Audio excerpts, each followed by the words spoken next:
एक बड़ी पुरानी कहावत है, अंडा सिखावे बच्चे को कि चींची न कर। पाकिस्तान ने चीन में चीनी सेना में अपने 4-5 अफसर को तैनात कर दिया है और 12 से ज्यादा अफसर चीनी दूतावास में पहुंचे हुए हैं। आखिर क्या है मामला? तो जहां चीन ये सब कुछ कर रहा था, वहीं भारत ने भेज दी है सुखोई 30 और इन सुखोई 30 की वजह से चीन के होश उड़ गए हैं। आखिर सुखोई 30 और चीन का क्या संबंध है और कहां भेजा है भारत ने? इसके अलावा बहुत कुछ, आइए जानते हैं इन खबरों को विस्तार से। ये तस्वीर तो आपको याद ही होगी, ये 1971 की वो तस्वीर है जब पाकिस्तान का शीर्ष जनरल कर रहा था सरेंडर और सरेंडर पे दस्तखत कर रहा था। और मजे की बात, एक तरफ ये नियाजी हाथ खड़े करके खड़ा था, तो वहीं दूसरी तरफ पाकिस्तान की अखबार डॉन में ये खबर छपी थी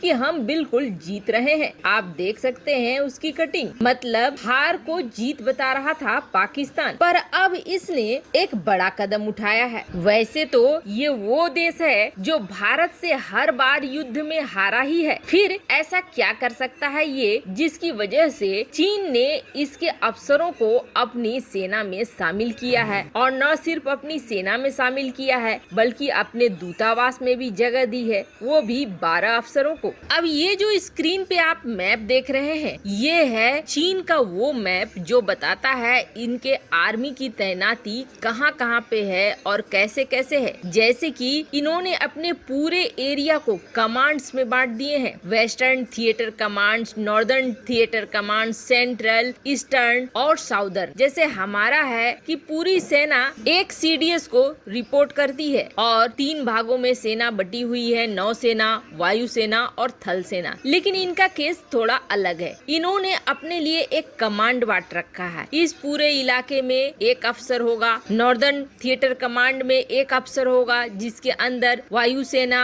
नौसेना और थल सेना होंगी। सेंट्रल में वही होगा जिसकी सीमा समंदर से लगती है, उसे नौसेना का कमांड भी मिलेगा और जिसकी सीमा समंदर से नहीं लगती है उसे वायुसेना और थल सेना की। इस तरह की इन्होंने कमांड बांट रखा है और सबके अलग अलग जनरल भी है। नॉर्दर्न थिएटर कमांडर के अलग, वेस्टर्न के अलग, साउथर्न के अलग। अब ये जो वेस्टर्न थिएटर कमांड है, ये वेस्टर्न थिएटर कमांड लगता है भारत से और इसी वेस्टर्न थिएटर कमांड में पाकिस्तान ने अपने आर्मी अफसरों को डिप्लॉय किया है, मतलब सीधे सीधे साथ मिलकर काम करेंगे ये पाकिस्तानी और चीनी आर्मी। अब चीन ने इसे शामिल क्यों किया है तो आपको बता दें, जिस वक्त भारत अमेरिका के साथ बेका समझौता कर रहा था, उसी समय पाकिस्तान ने चीन के साथ एक एमओयू साइन किया था और इस एमओयू में पाकिस्तान ने चीन से ये बात कही थी कि आप अचानक से कुछ बड़ा स्टेप ले लोगे, हमें पता नहीं चलेगा, इसलिए हमारे 3 से 4 अफसर हमेशा आपके वेस्टर्न थिएटर कमांड में रहेंगे ताकि हम सिंक रहें कि क्या आप एक्शन ले रहे हो, उसके हिसाब से हम भी तैयारी करें। पाकिस्तान और चीन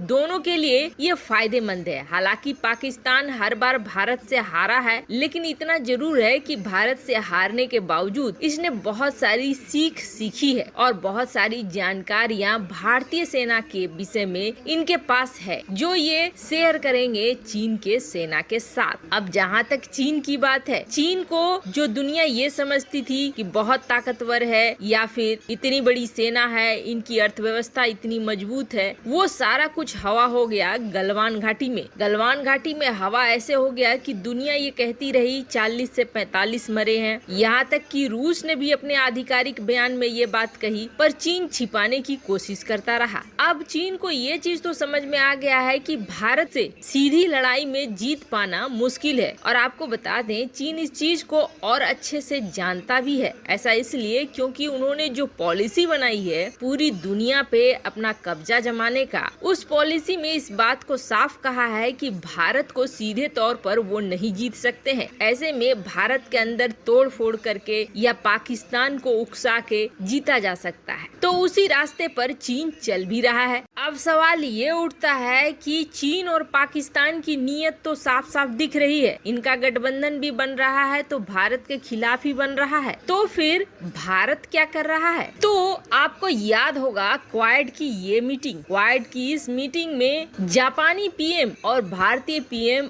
अलग से द्विपक्षीय रूप से मिले थे और जिसके बाद भारत आते ही एक नई चीज देखने को मिली। दक्षिण चीन सागर में चीन का कोई प्रतिद्वंदी है, कोई दुश्मन है तो वो है जापान। और जापान को इस वक्त चाहिए बड़ी मदद। जिस तरीके से चीन हमारे दुश्मन पाकिस्तान की मदद ले रहा है और हमारे खिलाफ उसे खड़ा कर रहा है, वैसे ही है जापान। जापान वो देश है जो दो फ्रंट की लड़ाई लड़ने में या खोलने में भारत की बेहद मदद करेगा। यानी अगर चीन पाकिस्तान को हमारी तरफ टू फ्रंट की लड़ाई में आगे बढ़ाता है तो हम जापान के साथ मिलकर ऐसा कर सकते हैं। अब इस चीज को लेकर दोनों ही देश आगे भी बढ़ चुके हैं। यही वजह थी कि क्वाड की मीटिंग के बाद खुल्लम खुल्ला जापान ने ये कहा कि हम फ्री मूवमेंट चाहते हैं, दक्षिण चीन सागर में किसी का दबाव नहीं चाहते हैं। यहाँ तक कि जापान ने तो दुनिया भर के देशों से ये कहा कि दुनिया के देशों को सामने आना चाहिए और चीन के खिलाफ बोलना चाहिए, चीन के आक्रामक रवैये के खिलाफ भी बोलना चाहिए। अब इन्हीं सब चीजों के बीच भारत ने